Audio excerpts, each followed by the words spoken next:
मित्रों नमस्कार। आज की कहानी का शीर्षक है किसका घर, माता पिता या बेटे का। तो आज के इस पॉडकास्ट में हम लेकर के आए हैं आपके लिए एक बहुत अच्छी सी कहानी। तो आइए कहानी को स्टार्ट करते हैं। पापा, नया घर बिल्कुल तैयार हो चुका है। सोच रहा हूँ कि वहाँ दीपावली पर शिफ्ट कर लूँ, सिद्धार्थ ने अपने पापा गोविंद प्रसाद जी से कहा। सिद्धार्थ गोविंद जी और सुधा का इकलौता बेटा है। सुधा वहीं पर बैठी मूक दर्शक बनी चुपचाप सुन रही है। पिछले कुछ दिनों से उसने किसी भी बात पर प्रतिक्रिया देना छोड़ दिया था। नए घर की उमंग में सिद्धार्थ और उसकी पत्नी रिया दोनों बेहद खुश थे। सिद्धार्थ बहुत बड़ा अफसर है, रिया भी अमीर खानदान से ताल्लुक़ रखती है। गोविंद जी ने अपने घर को बहुत चाव से बनवाया था, कोठी बाग बगीचा सब कुछ था। परंतु जब सिद्धार्थ ने कहा कि उसने भी एक घर का सपना देखा है, अपने घर का, ये सुनकर गोविंद जी आश्चर्यचकित रह गए थे। अपना घर? तो ये किसका घर है? नहीं पापा, ये घर आपका है। मैं अपने घर को अपनी मेहनत से बनाना चाहता हूँ। फिर उसने उनसे पूछने की ज़रूरत नहीं समझी थी। सब कुछ रिया और उसकी मर्जी से होने लगा था। बीच बीच में सिद्धार्थ उनसे सलाह ले लिया करता था। जबरन उन्हें 2-3 बार साइड पर भी ले गया था। माँ को तो ना कुछ पूछा, ना दिखाने की ज़रूरत महसूस की थी। सुधा के अंदर तो जैसे सब कुछ टूट गया था।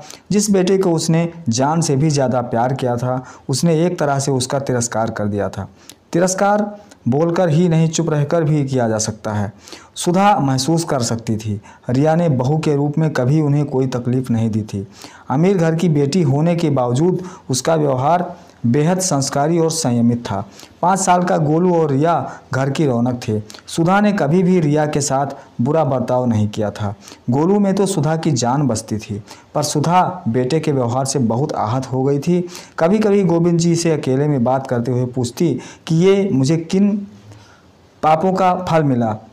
एक ही बेटा, वह भी घर छोड़कर चला जाएगा, गोलू और रिया, ये कहकर उसके आंसू निकल आते थे। मैंने तो अपने सास ससुर की दिल से सेवा की, कभी उनका दिल नहीं दुखाया। अम्मा जी ने तो अंतिम समय मेरे सिर पर हाथ रखकर आशीर्वाद दिया था कि ईश्वर हमेशा तुझे खुशी देंगे। फिर पता नहीं हमारे परिवार को किसकी बद्दुआ लग गई। धीरे धीरे दुख मनाकर उसने अपने दिल को समझा लिया था। गोविंद जी उसे समझाते थे कि तुम्हारा मन जब करे वहाँ चली जाना। बेटे की तरक्की पर दुख नहीं मनाते, खुश होते हैं। रिया और सिद्धार्थ एक एक चीज़ें चुन चुन कर ला रहे थे। गोविंद जी को बेटे से दूर होने का दुख था, पर उन्होंने जाहिर नहीं किया। वो उसे महसूस कराते कि वो उसकी खुशी में खुश हैं। आज धनतेरस है, गृह प्रवेश की सारी तैयारियां हो चुकी थीं। सिद्धार्थ और रिया नए घर की खुशी में बेहद उत्साहित थे। सिद्धार्थ सुबह सुबह नए कपड़े लेकर पापा के रूम में आया। पापा के लिए खूबसूरत सिल्क का कुर्ता बंद गले की जैकेट के साथ और माँ के लिए बेहद सुंदर सिल्क की साड़ी, मम्मी के पसंदीदा हरे लाल रंग की। माँ, पापा जल्दी से तैयार हो जाइए, 11 बजे का मुहूर्त है। सुधा चुप थी, सोच रही थी कि बस तैयार हो जाओ और चलो। अंदर जैसे कुछ खत्म सा हो गया था, ना कोई उत्साह ना कोई खुशी। उसे जाकर सिर्फ खड़े होना है। गोलू आकर उसके गले से झूल गया। दादी माँ, आप मेरे साथ चलोगी ना? आंखों में आंसू भरकर उसने गोलू को छाती से चिपका लिया। सुधा गाड़ी में पूरे रास्ते भर चुप थी। जिस दिन भूमि पूजन हुआ था, उसके बाद आज वो घर देखने जा रही है। गाड़ी से उतरते ही सामने बेटे की कोठी को सिर उठाकर देखा तो दंग रह गई। बहुत खूबसूरत आधुनिक तरीके से डिजाइन किया गया था। आओ माँ, बेटे ने माँ का हाथ पकड़ लिया। महीनों बाद उसने कुछ कहा। सुधा सोच रही थी कि आज नए घर की उमंग में अपनी माँ से अबोला खत्म कर रहा है। घर के मेन गेट पर नेम प्लेट देखकर सुधा स्तब्ध हो गई। सुधा गोविंद निवास। उसका दिल बहुत तेज से धड़क उठा। बेटा माँ के चेहरे के भाव पढ़ने की कोशिश कर रहा था। अंदर रिया खड़ी मुस्कुराई। आइए माँ, आपके नए घर में आपका स्वागत है। ये लीजिए आपकी अमानत। रिया ने घर की चाबियाँ सुधा के हाथ में रख दी। बेटे ने माँ का हाथ चूम लिया। माँ, अपने नए घर में भगवान के लिए भोग अपने हाथ से बनाओ, पर प्रसाद मेरी पसंद का होगा। सुधा समझ ही नहीं पा रही थी कि क्या बनाऊं। सुधा की आंखों से आंसू टपक पड़े। हलवा बनाऊंगी, मेरे कान्हा जी की और तेरी पसंद का। पहले अपना और पापा का रूम देख लो माँ। सुधा को लगभग खींचते हुए रूम में ले गया। सुधा देख रही थी कि उस रूम में सब कुछ उसकी पसंद का है। पापा के लिए रॉकिंग चेयर, उसके लिए सामने से खुलने वाली खिड़की, सुबह सुबह सूर्य की पहली किरण के दर्शन, सूर्य भगवान को नमन करना, ये उसका सपना था जिसे वह कभी सिद्धार्थ से कहा करती थी। बाहर तुलसी जी का चौरा जैसा वो हमेशा चाहती थी। अरे ये तो उसका लगाया हुआ मनी प्लांट है, इसके लिए वो कितना परेशान हुई थी।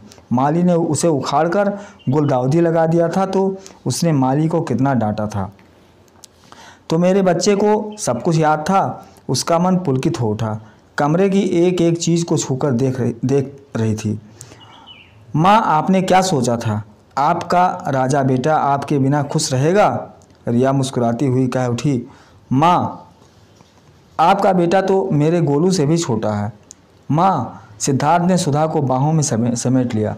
आपके संस्कार इतने कमज़ोर नहीं हैं। आपने क्या सोचा कि आपका बेटा आपको और पापा को यूं ही अकेला छोड़ देगा? नहीं माँ, वो घर मेरा है जो पापा ने मुझे दिया, और ये घर आप दोनों का है जो मैंने आपको दिया है। गोविंद जी आश्चर्यचकित थे। पर बेटा, परिवार तो 2 हिस्सों में बंट जाएगा ना? कैसे बटेगा पापा? ये घर मेरे ऑफिस के पास है, इसलिए वर्किंग डे पर यहाँ रहेंगे और वीकेंड पर वहाँ जाऊँगा। मैं दादी माँ के पास ही सोऊंगा। ऐसा कहकर गोलू दादी के आंचल में छिप गया। सुधा आंखों में खुशी के आंसू लिए अम्मा जी का हाथ अपने सिर पर महसूस कर रही थी। ये रचना हमने लिया है अपने फेसबुक पेज से, जिसको रचित किया है रचना कंडवाल जी ने। तो मैं उनका आभार व्यक्त करता हूँ जिन्होंने ऐसी कहानियों को पिरो करके और हम लोगों को प्रोत्साहित किया कि अपने माँ बाप की सेवा कैसे करनी चाहिए, उनको किसी बात की फील नहीं होनी चाहिए। आशा करता हूँ कि आप लोग भी ये कहानी सुनेंगे और ऐसा ही व्यवहार अपने माँ बाप के साथ करेंगे, जो भी जिस हिसाब से जिसकी जो सामर्थ्य हो उस हिसाब से। तो मित्रों, ये कहानी आपको कैसी लगी? अगर ये कहानी आपको अच्छी लगी हो तो आप मेरे चैनल को सब्सक्राइब कीजिए। अगर आप नए हैं तो मेरे चैनल को सब्सक्राइब करके और इस वीडियो को लाइक कीजिए। अगर आप ये कहानी मेरे फेसबुक पेज पर देख रहे हैं तो मेरे पेज को फॉलो कीजिए और अपने मित्रों में भी शेयर कीजिए। तो फिर मिलते हैं अगले किसी नई कहानी में। तब तक के लिए राम नारायण शर्मा को दीजिए इजाज़त। फिर मिलेंगे। नमस्कार, जय हिंद, जय भारत, वंदे मातरम।